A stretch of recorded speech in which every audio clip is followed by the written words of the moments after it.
हरे कृष्णा। कैसे हैं आप लोग? स्वागत है आपकी हमारी छठे अध्याय की वीडियो में। और आज हम भगवत गीता का छठा अध्याय पढ़ेंगे। और अगर आप मेरे चैनल से नए जुड़े हैं तो चैनल को कृपया जरूर सब्सक्राइब करें। और मैं आपको सबको बता दूं, मेरा नाम है दीपशिका और मैं हूँ ऋषिकेश, उत्तराखंड से। और हम कार्य करते हैं घर घर भगवत गीता पहुंचाने का। हमारा ये उद्देश्य है कि हमारी युवा पीढ़ी भगवत गीता को सुने और पढ़े और अपनी जिंदगी से जितने भी प्रॉब्लम है उनकी समस्याएं पाए। क्योंकि हमारी यंग पीढ़ी जो अब आ चुकी है ना, वो बहुत जल्दी गिव अप कर जाती है। तो गिव अप करती है तो भगवत गीता बहुत जरूरी है।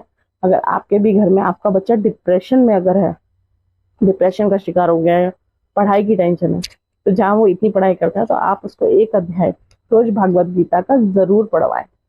और 18 अध्याय हमारे भगवत गीता में होते ही हैं। और भगवत गीता हमारी है विवेक प्रकाशन की। हमारे पास जो आप कोई भी ले सकते हैं, गीता प्रेस की भी ले सकते हैं। वैसे तो गीता प्रेस हमारे बिल्कुल पास है, 10 किलोमीटर की दूरी पे, पर हमने विवेक प्रकाशन के लिए। तो ये है हमारी भगवत गीता। इसमें है 18 अध्याय। तो आज हमारा छठा अध्याय है। मैं आपको सरल भाषा में भगवत पढ़ा रही हूँ ताकि आप अपनी जिंदगी में जितने भी प्रॉब्लम्स को अब तक फेस कर रहे थे उन सब से आपको छुटकारा मिले। और भगवत गीता का एक रूल है कि मोरपंख जरूर रखना है, नहाकर भगवत गीता पढ़नी है। और जो मेरी बहनें इसको सुन रही हैं, तो अगर उनके मन में ये चीज आती है कि उनके मासिक धर्म के टाइम पे वो भगवत गीता पढ़े या नहीं, तो वो बिल्कुल पढ़ सकती है, ऐसा कोई प्रॉब्लम नहीं है। तो चलिए अब शुरू करते हैं भगवत गीता का छठा अध्याय। 5 अध्याय पढ़ लिए, कल महात्म्य पढ़े थे, पिछली वीडियोस में आप जाके देख सकते हैं और पढ़ सकते हैं और सुन सकते हैं, सबसे मेन बात। और जितने मेरे भाई बहन है, जरूर सुनना, जरूर मानना, क्योंकि हिंदू हो आप, भगवत गीता आपको पढ़नी चाहिए। क्योंकि हर धर्म अपने बच्चों को अपने धर्म की किताब को पढ़ाता है। इसी तरह से हमें भी अपने बच्चों को धर्म की किताब से पढ़ाना है। अपने बच्चों को इंग्लिश सिखानी जितनी हमारे लिए इम्पोर्टेंट है ना, उससे भी ज्यादा मेरी नजर में, या मेरे बहुत से बड़े बड़े हमारे गुरुजन हैं उनकी नजर में, भगवत गीता सिखाना है। कई स्कूलों में शुरू भी हो चुकी है। इस बात की हमें बहुत खुशी है कि शुरू हो चुकी है।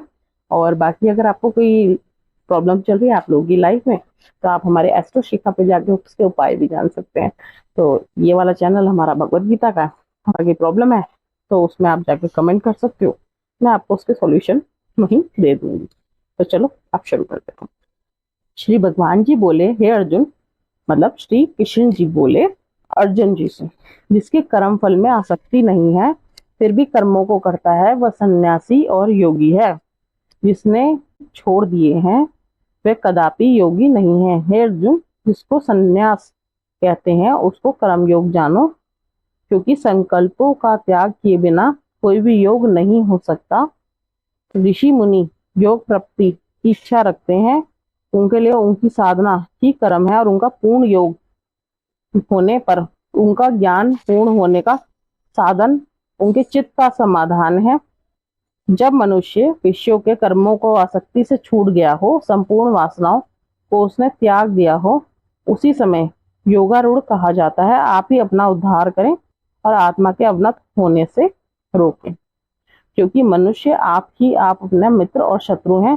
जिसके विवेक से आप अपना मन स्वाधीन कर लिया है, स्वयं ही अपना हितकारी है। जिसने विवेक परित्याग को दिया है वह स्वयं ही अपना शत्रु है। मन को जीतने वाला शांत स्वभाव व्यक्ति मनुष्य को शीत उष्ण, सुख दुख, मान अपमान, इनके होने पर भी बुद्धि अत्यंत स्थिर रहती है। जिसके ज्ञान विज्ञान से अपने अंतकरण के तृप्त कर लिया है, वो निर्विकार हो गया है, वही सच्चा योगी कहलाता है। शुद्ध मित्र शत्रु, उदासीन दृषि, मध्यस्थ द्वेष करने योग्य, बंद वर्गु, साधु और पापी, इन सब में जो समान दृष्टि रखता है वही श्रेष्ठ है। योग पुरुष को मन और आत्मा को अपने वश में करके वासनाओं समस्त प्रपंचों को त्याग कर किसी एकांत स्थान में बैठकर निरंतर चित्त को समाधि में लगाना चाहिए। आत्म शुद्धि के लिए योग करना अति उत्तम है। शरीर, मस्तक और गर्दन को सम करके अचल होकर स्थिर हुए अपने नासिक अग्रभाग को देखता हुआ सब दिशाओं में अपनी दृष्टि हटाए रहे। भय रहित होकर शांत चित्त से ब्रह्मचर्य व्रत का पालन करे। मन को रोककर मुझ में ही लीन होकर मन को योग में लगावे। इस प्रकार मन को वश में करने वाले योगी को निरंतर योगाभ्यास करते रहना चाहिए। मुझ में रहने वाले का निर्वाण पद की प्राप्ति होती है। हे अर्जुन, जो अधिक भोजन करता है या अनेक दिन तक उपवास करता है, जो बहुत देर सोता है और जागता है, उसको योग प्राप्त नहीं होता। जो उपयुक्त आहार और विहार करता है तथा कर्मों का योग रीति से रिवाज से पालन करता है, जो यथा समय सोता है और जागता है, योग ऐसे पुरुष को दुख मिटा देता है। मतलब आप अगर कोई उपवास नहीं करते, चलो उपवास आप लोग की कभी बार होता है, कई लोगों की नहीं होती, या आप भूखे रह सके, पर वही लोग ऐसे होते हैं कि देर से सोना, देर से जागना, योग नहीं करना, मेडिटेशन नहीं करनी। तो ये आपको अपनी दिनचर्या में लानी है। सुबह देखिए, अगर आप सुबह 5 बजे भी उठ जाते हैं ना, तो आप अपनी जिंदगी जीत लेते हैं। 5 बजे उठिए, 20 मिनट ओम का उच्चारण करिए, आपकी लाइफ बदल जाएगी। आप 1 महीने तक ना, हम एक शुरू करने वाले हैं कि हमने 20 मिनट मतलब अपना डेली का शेड्यूल मैं आप लोगों के साथ ना शेयर करूंगी, और उसको आप फॉलो करके देखिएगा। उसका 100 डे चैलेंज करिएगा मेरे साथ। 1 महीने में भी आपकी जिंदगी बदल जाएगी। फिर आप देखना आपकी जिंदगी में कितनी ना खुशियां आएगी, आप संभाल नहीं पाओगे। तो कल से इसको भी शुरू करेंगे, ठीक है? तो चलो शुरू करते हैं। तब संयम का प्राप्त हुआ चित्त अपनी आत्मा में स्थिर हो जाता है और मन कामनाओं को निर्वृत्त हो जाता है। तभी योगी मोक्ष पद पा जाता है। जिस प्रकार वायु रहित स्थान में रखा हुआ दीपक चलामान नहीं होता, उसी प्रकार योगी चित्त का निश्चल रखकर उसका संयम करता है, अंत कारण समाधि लगाता है। जिस अवस्था में योगाभ्यास के कारण चित्त का वेग रुककर विषयों को पृथक होने लगता है, जब शुद्ध अंतकरण से आत्मा को देकर आत्मा से ही संतुष्ट होता है, जिस अवस्था में अत्यंत सुख जो इंद्रियों द्वारा जाना नहीं जा सकता, वरन केवल बुद्धि से जाना जाता है, और तब वह योगी अनुभव करता है कि तब आत्मा स्वरूप में स्थिर होकर उस विचलित नहीं होता। इस अवस्था को पाकर फिर और कोई लाभ उसको अच्छा नहीं लगता, और जहाँ स्थिर होने पर कोई बड़ा भारी दुख हो, उसको वहां से चलायमान नहीं कर सकता। इस अवस्था को दुख संयोग वियोग कारक नामक योग जाना जाता है। योग विकल्प चित्त से निश्चय करके जानना चाहिए। संकल्प से उत्पन्न होने वाली समस्त कामनाओं को त्याग कर और मन सकल इंद्रियों को चारों ओर से रोककर धैर्य के साथ बुद्धि को अपने अधीन कर धीरे धीरे विषयों को दूर हटा ले। भली भांति मन को आत्मा स्थिर करके किसी वस्तु की इच्छा ना करें। चंचल मन जिधर जाए उधर से हटाकर आत्मा को वश में करना चाहिए। इस प्रकार शांत चित्त तथा रजोगुण रहित निष्पाप ब्रह्म स्वरूप योगी को ही उत्तम सुख प्राप्त होता है, मतलब आपको सुख प्राप्त होता है। इस रीति से निरंतर योगाभ्यास करने वाला योगी समस्त पापों से छुटकारा सहज ही उस परम सुख को पाले जो ब्रह्मा के संयोग से प्राप्त होता है। जिसका मन योग में स्थिर हो गया है, उसको दृष्टि पे सर्वत्र समान हो जाता है। वह सब प्राणियों को अपने मन में सब प्राणियों को देखता है। जो सब प्राणियों में मुझको और मुझ में प्राणियों को देखता है, उससे अलग नहीं रहता। भगवान जी उस बंदे से कभी भी अलग नहीं रहते, और मुझसे वह अलग नहीं रहता जो अभेद भाव से रहता है। सब प्राणियों में स्थिर ही मेरा मन करता है। योगी चाहे जिस अवस्था में रहे, मुझ में मिल जाता है। हे अर्जुन, जो समस्त प्राणियों को सुख दुख को अपने दुख के समान समझता है और सबको समान देखता है, वही श्रेष्ठ है। मतलब आप अगर अपने मतलब जो भी आप लोगों के साथ रहते हैं या आपके साथ कोई कार्य करता है, तो क्या होता है, कोई इंसान छोटे पद पे होता है, कोई जैसे किसी ऑफिस का कोई प्यून हो गया, आपके गार्ड हो गए, तो आप उनकी इज्जत नहीं करते। कभी भी ध्यान दीजिएगा, मैंने एज मेरे एक्सपीरियंस में आपको बताऊं, मैंने 5 इयर्स जॉब किया, और 5 ईयर जॉब में ना मैंने एक चीज बहुत नोटिस करी। मैं आपको आज अपने रिजाइन लेने का रीजन भी बताती हूँ, क्या था मुख्य कारण। हमारे यहाँ एक गार्ड अंकल हुआ करते थे। तो गार्ड अंकल जो थे वो बहुत एजेड थे, मतलब मेरे फादर या मदर की उम्र से भी बहुत ज्यादा, 65-68 वो रहे होंगे। तो हमारी जो ओनर थी, कंपनी की ओनर थी, उनका कहना था कि आप इन्हें ना अंकल मत बोलिए, और एज ए एचआर मैनेजर, ठीक है, वो हमारे यहाँ जॉब करते हैं, तो इसका मतलब ये तो नहीं हम उनका डिसरिस्पेक्ट करने लग जाए, या तो हम ऐसा बंदा हायर ही ना करें। जिससे उनको प्रॉब्लम हो रही थी तो उनको हायर ही नहीं करना चाहिए था, कंपनी से ही नहीं करना चाहिए था।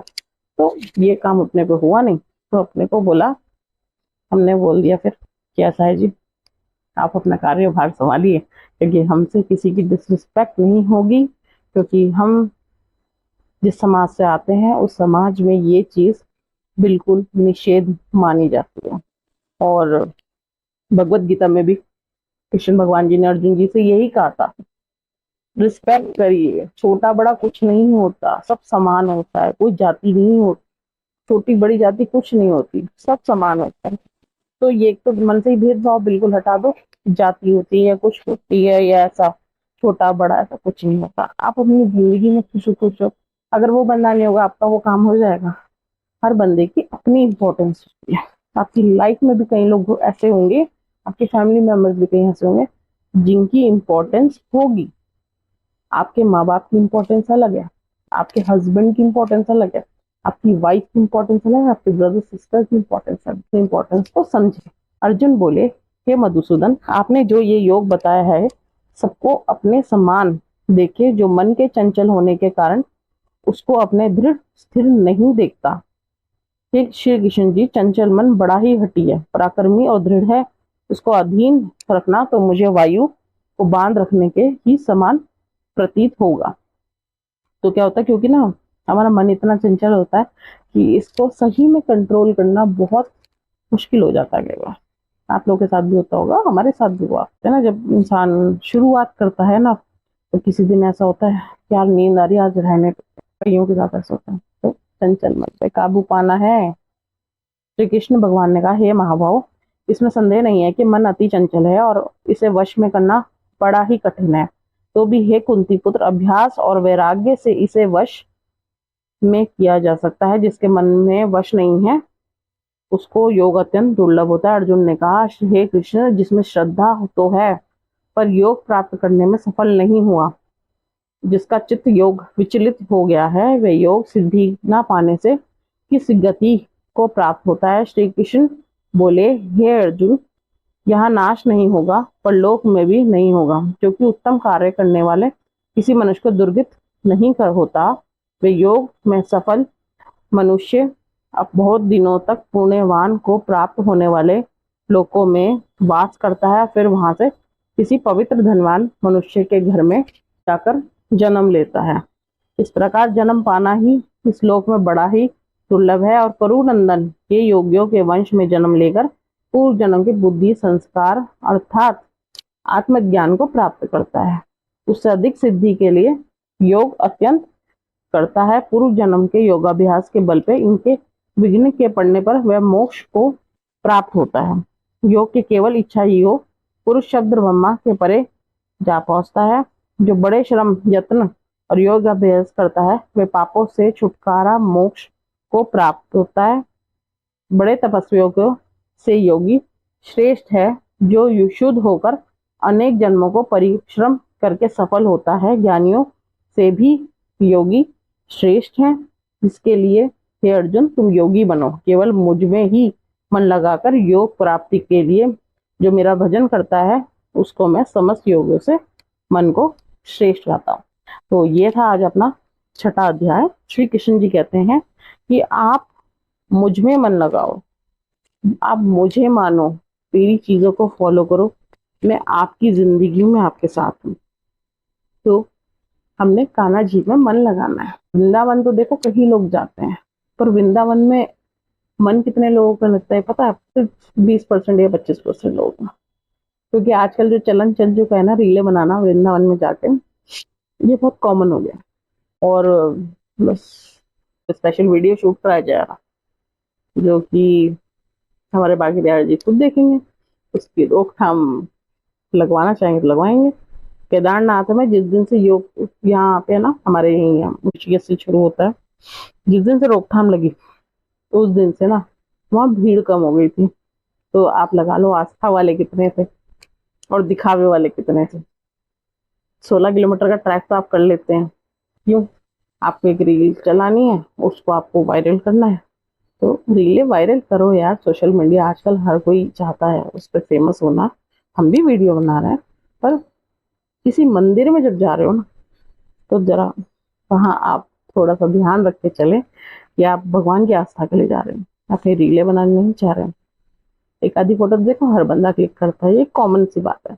मैं ये स्पेशली मैसेज युवा पीढ़ी के लिए दे रही हूँ, जो देखा देखी ऐसे काम कर रहे हैं, तो वो ना करें। और बाकी ये था छठा अध्याय, कल महात्म्य पढ़ेंगे। तो मिलते हैं कल की वीडियो में। हरि बोल हरि बोल हरि बोल, और Radha Radha Radha Radha Radha. Subscribe and bell icon and video share आपको जरूर करनी है।